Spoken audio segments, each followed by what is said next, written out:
আমাদের সবারই দিনটি শুরু হয় ধোয়া ওঠা এক কাপ চা দিয়ে। আসসালামু আলাইকুম, আমি অ্যাশ আর্টিস্ট্রি থেকে আশরাফি সিদ্দিকা।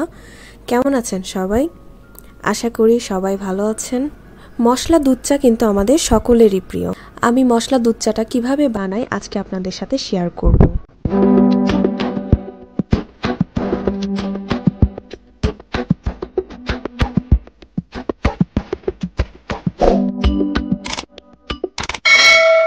তাহলে দেখে আসি মশলা দুধ চা বানাতে আমাদের কি কি উপকরণ লাগছে।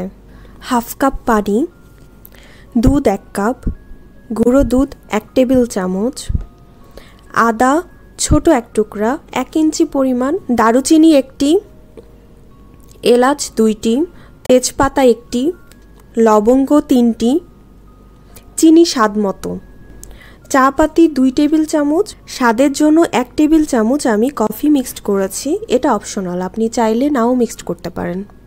আমরা একটি পাত্রে চা পাতি আর কফি এই দুইটা বাদ দিয়ে বাকি যত উপকরণ আছে সব কিছু একসাথে মিক্সড করে অল্প মৃদু আঁচে ফুটাবো। বলক উঠে আসলে চা পাতি আর কফি অ্যাড করে দিব। আমার মশলা দুধ চায়ের রংটা খুব সুন্দর হয়েছে, দেখতেই পাচ্ছেন। আমার মশলা দুধ চা একদম পরিবেশনের জন্য রেডি।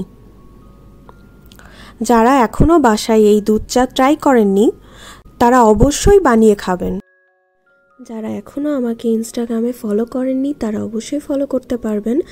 ইনস্টাগ্রামের লিঙ্কটা আমি ডেসক্রিপশন বক্সে দিয়ে দিব। যারা আমার চ্যানেলটি এখনও সাবস্ক্রাইব করেননি তারা অবশ্যই সাবস্ক্রাইব করে নেবেন, পাশে থাকা বেল আইকনটি ক্লিক করে নেবেন। আমার এই ভিডিওটি আপনার ভালো লেগে থাকলে অবশ্যই লাইক দিবেন এবং বন্ধুদের সাথে শেয়ার করবেন। আজকে এই পর্যন্তই। ভালো থাকবেন, সুস্থ থাকবেন। আল্লাহ হাফেজ।